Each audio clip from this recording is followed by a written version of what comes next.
بسم اللہ الرحمن الرحیم۔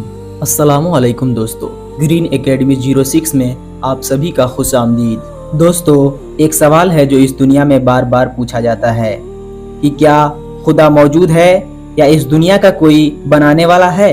تو آج سے کئی سو سال پہلے یہی سوال ایک شخص نے امام اعظم ابو حنیفہ سے ایک مناظرے کے دوران پوچھا، تو انہوں نے کہا اس سوال کا جواب میں کل دوں گا، چونکہ سوال بہت ہی اہم تھا کہ کیا خدا موجود ہے، اور وہ بھی اتنے بڑے امام سے۔ چنانچہ کل ہو کر میدان مناظرہ میں دوست دشمن سبھی جمع ہو گئے، مگر حضرت امام اعظم ابو حنیفہ وقت مقرر سے بہت دیر بعد مجلس میں تشریف لائے۔ تو اس شخص نے پوچھا کہ آپ نے اتنا دیر کیوں لگا دیا؟ تو آپ نے فرمایا کہ اگر میں اس کا جواب یہ دوں کہ میں ایک جنگل کے طرف نکل گیا تھا، وہاں ایک عجیب واقعہ نظر آیا جس کو دیکھ کر میں حیرت میں آ کر وہیں کھڑا ہو گیا، اور وہ واقعہ یہ تھا کہ دریا کے کنارے ایک درخت تھا۔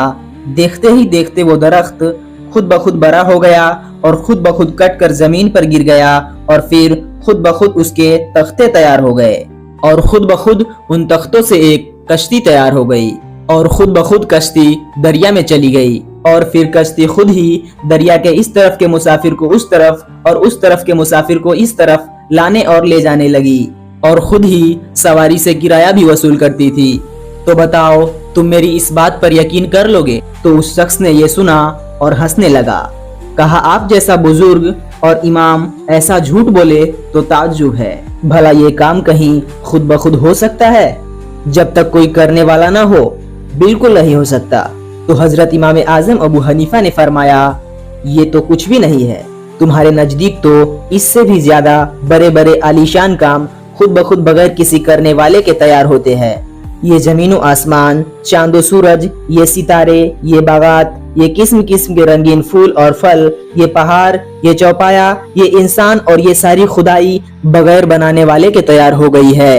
اگر ایک کشتی کا بغیر کسی بنانے والے کے خود بخود بن جانا جھوٹ ہے، تو ساری جہان کا بغیر بنانے والے کے بنا بن جانا اس سے بھی بڑا جھوٹ ہے۔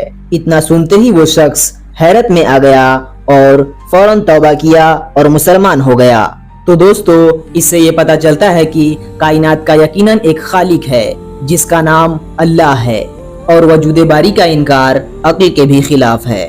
لیکن جب امام جعفر صادق رضی اللہ تعالی عنہ سے جب ایک ملاح نے کہا کہ خدا نہیں ہوتا یا اس جیسا کوئی چیز نہیں، تو انہوں نے جو کہا وہ بھی سنے۔ فرماتے ہیں تم جہاز یا ناؤ چلاتے ہو؟ چونکہ وہ ملاح تھا تو اس نے بولا ہاں میں جہاز چلاتا ہوں۔ تو امام جعفر صادق رضی اللہ تعالی عنہ نے پوچھا کہ یہ تو بتاؤ کہ کبھی سمندری طوفان سے تمہارا پالا پڑا ہے؟ تو وہ ملاح بولا ہاں مجھے اچھی طرح یاد ہے کہ ایک مرتبہ سمندری طوفان میں میرا جہاز پھنس گیا تھا۔ تو حضرت امام جعفر صادق رضی اللہ تعالی عنہ نے فرمایا پھر کیا ہوا؟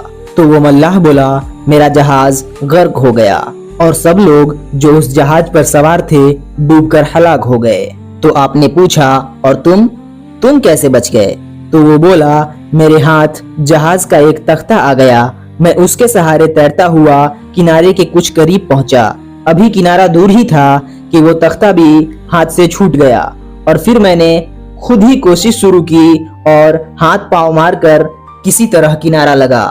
تو پھر حضرت امام جعفر صادق رضی اللہ تعالی عنہ فرمانے لگے لو اب سن لو، جب تم اپنے جہاز پر سوار تھے تو تمہیں اپنے جہاز پر بھروسہ تھا کہ یہ جہاز پار لگا دے گا، اور جب جہاز ڈوبا تو پھر تمہارا بھروسہ اس تختے پر رہا جو اتفاقاً تمہارے ہاتھ لگا تھا، مگر جب وہ بھی تمہارے ہاتھ سے چھوٹ گیا تو اب سوچ کر بتاؤ کہ اس بے سہارے وقت میں اور بے چارگی کے عالم میں بھی کیا تمہیں امید تھا کہ اب بھی کوئی تمہیں بچانا چاہے تو تمہیں بچا سکتا ہے؟ وہ بولا ہاں یہ امید تو تھی۔ تو حضرت امام جعفر صادق نے فرمایا مگر وہ امید تھی کس سے؟ کون بچا سکتا ہے؟ اب وہ ملاح خاموش ہو گیا، اور آپ نے فرمایا خوب یاد رکھو اس بے چارگی کے عالم میں تمہیں جس ذات پر یقین تھا وہی خدا ہے، اور اسی نے تمہیں بچا لیا تھا۔ اتنا سنتے ہی ملاح ہوش میں آ گیا اور اس نے فوراً اسلام قبول کر لیا۔ اس واقعے سے بھی یہ پتہ چلتا ہے کہ خدا موجود ہے، اور یقیناً مصیبت کے وقت خدا کی طرف خیال جاتا ہے، گویا خدا کی ہستی کا اقرار فطری چیز ہے۔ تو دوستو ہمیں یقین ہے کہ ان واقعوں سے آپ کو جواب مل گیا اور آپ ان جواب سے مطمئن ہوں گے۔ اس بارے میں آپ کیا سوچتے ہیں کمنٹ میں ضرور بتانا۔ تو ویڈیو کو کرے لائک اور چینل کو کرے سبسکرائب۔ ملتے ہیں اگلے ویڈیو میں، تب تک کے لیے خدا حافظ۔